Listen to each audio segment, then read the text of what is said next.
Et le projet de Jean-Philippe illustre également un constat que l'on partage sans doute tous, c'est la nécessité de mettre en place de nouvelles compétences, de nouveaux métiers, à savoir des métiers d'intermédiation entre parfois l'aspect technique et l'aspect utilisateur.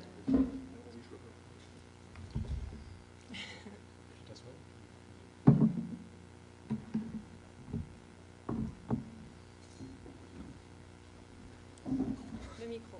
Je te donne le micro.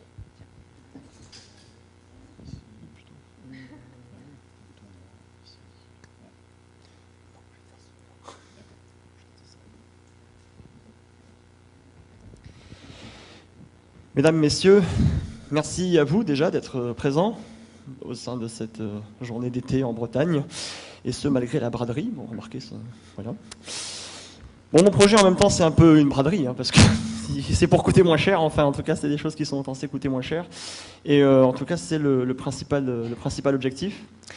Je tenais d'abord à remercier les organisateurs de l'événement, et parmi lesquels je pense particulièrement donc à l'université pour ses locaux, à la Télécom Bretagne, mais aussi à l'association FING, dont l'équipe s'est montrée vraiment d'une disponibilité et d'une flexibilité absolument extraordinaire, et je les remercie infiniment. Très chaleureux, et leur prévenance et leur prévoyance ont permis de monter cette présentation visuelle à laquelle vous allez assister dans quelques instants.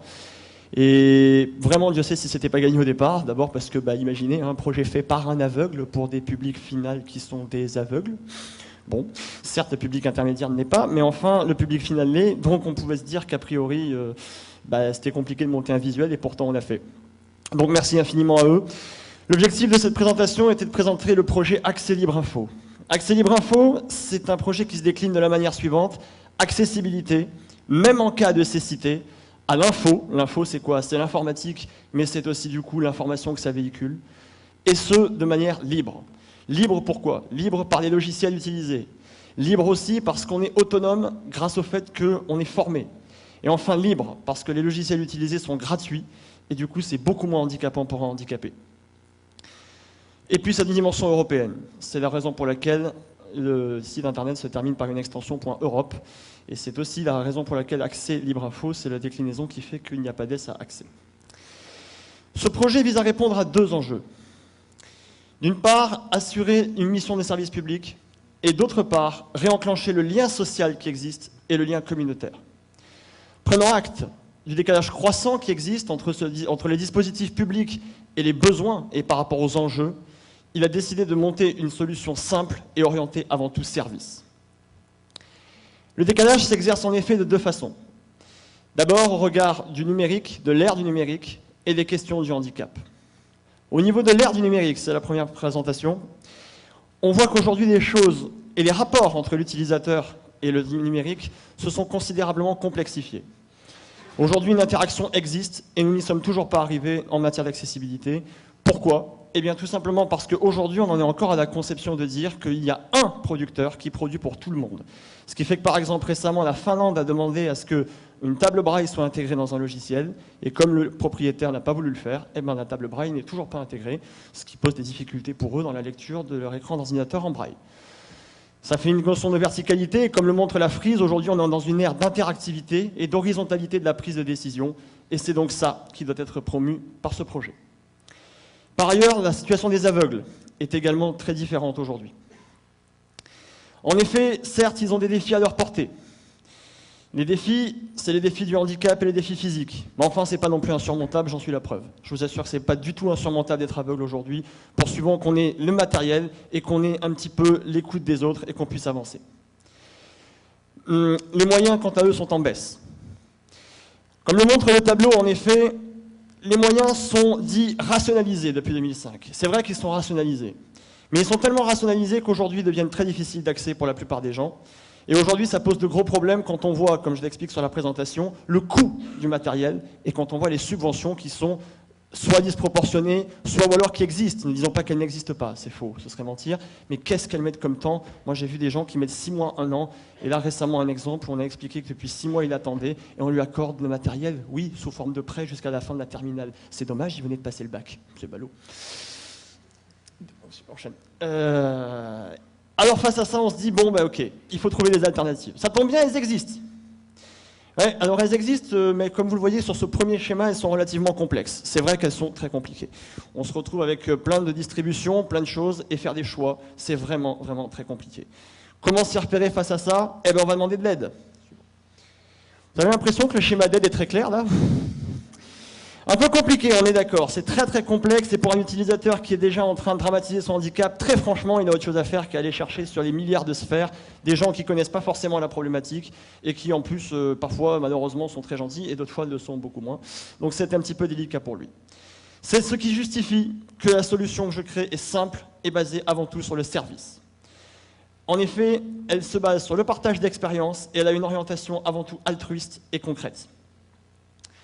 Le partage d'expérience se fait le partage de la passion de l'informatique. En effet, c'est ma passion depuis très longtemps et je connais ces solutions depuis au moins 2004. Par ailleurs, c'est le fait que je ne suis pas informaticien. En effet, je suis utilisateur, simplement je pousse jusque dans leurs extrêmes les possibilités du système et des configurations, et ce qui m'a permis de trouver les alternatives aujourd'hui en la présence du logiciel libre. La vision est purement altruiste, pardon. Effectivement, j'ai fait ce projet sous une forme d'auto-entreprise. Pourquoi? Tout simplement pour pouvoir signer avec des personnes morales. Par exemple, je suis en train de contractualiser en ce moment avec le Brésil, et le Brésil est très content parce qu'il peut payer un compte professionnel pour faire des guides sonores pour les aveugles pour utiliser ces solutions. Alors que si ça avait été un compte particulier, ça lui aurait posé plus de problèmes. Mais le projet est hors rentabilité, et d'ailleurs je suis à côté de sa fonctionnaire, ce qui prouve que je n'ai pas du tout besoin de... Je ne suis pas en recherche de salaire particulier, j'ai ce qu'il faut. Les objectifs du projet, quant à eux, sont également dans un objectif de service aux aveugles, comme le montre la présentation et le diapo que vous avez derrière moi. Passons à la déclinaison du service. C'est une déclinaison assez classique, qui passe donc par l'installation, par le paramétrage, par la configuration, et qui se termine par du support, de la formation et de la mise en place.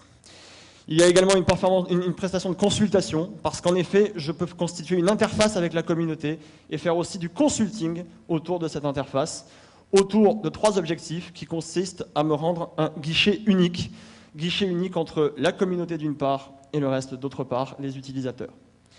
En conclusion, je dirais que ce projet, il combine à la fois tout mon parcours, à la fois aveugle, à la fois passionné d'informatique et à la fois ayant fait des études qui me permettent aujourd'hui d'être au fait des vrais enjeux sociétaux actuels.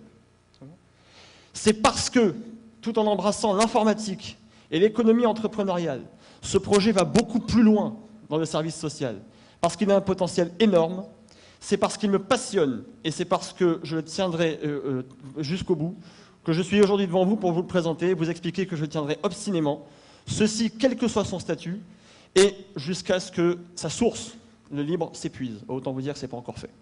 J'espère vous avoir convaincu, en tout cas, de la potentialité énorme de ce projet, et si je suis allé trop vite, n'hésitez pas à nous retrouver tout à l'heure, et n'hésitez pas non plus à aller sur mon site internet qui vous permettra de trouver toute l'information redite de manière plus textuelle et avec des schémas. Je vous remercie de votre attention.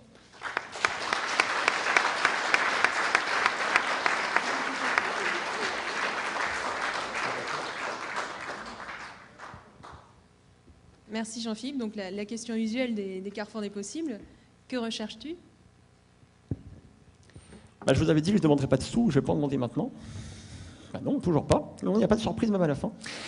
Non, parce que les sous, en fait, pour moi, ils vont venir de la prestation de service qui, ensuite, elle, va permettre de refinancer les solutions libres de manière à galvaniser leur développement. Donc moi, en fait, ce dont j'ai besoin, c'est de personnes qui utilisent, qui expérimentent, qui installent dans des structures. Ça fera d'abord de l'argent au niveau de la prestation de service, et puis surtout, ça montrera de façon évidemment le plus large possible, plus il y aura de monde, plus ce sera large, et bien ça montrera que ces solutions fonctionnent. Et aujourd'hui, effectivement, on est dans une phase de transition, un peu entre conservatisme et innovation, et la seule chose dont on ait réellement besoin, c'est tester. Donc testons, que les structures n'hésitent pas à tester, les structures publiques notamment, toutes les médiathèques, si elles veulent installer un poste, 2 postes accessibles à moindre coût, parce que ça leur coûte environ 2300 € pour être accessible, et ben moi je leur propose quelque chose de beaucoup moins cher, et ben qu'on n'hésite pas à le faire, et selon tout cela, on verra que ça fonctionne, et progressivement ça montera. Donc du test, de l'expérimentation et de la communication, c'est les 3 canaux dont j'ai besoin aujourd'hui. Merci.